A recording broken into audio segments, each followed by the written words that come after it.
দেখো বন্ধুরা, আমি আজ কতগুলো চারা কিনে নিয়ে এসেছি। দেখো, এই তোমাদের সামনে শেয়ার করছি। আমি নার্সারিতে গিয়েছিলাম, চারা নিয়ে এসেছি ব্যাগ ভর্তি করা, বুঝতে পারলে? সব বাজার ভর্তি করে আমি ব্যাগ ভর্তি করে চারা নিয়ে এসেছি। তোমাদের সামনে দেখাই।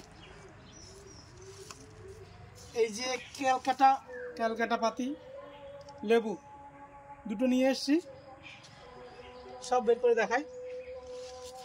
এটা আমলকের চারা, আমলকি নিয়ে এসেছি একটা, দেখতে পাচ্ছ। একটা একটা করে রাখি।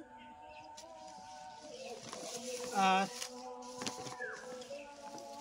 সফেদা নিয়ে এসেছি, দেখো সফেদা গাছ আছে, তাও এটা হলো লম্বা সফেদা,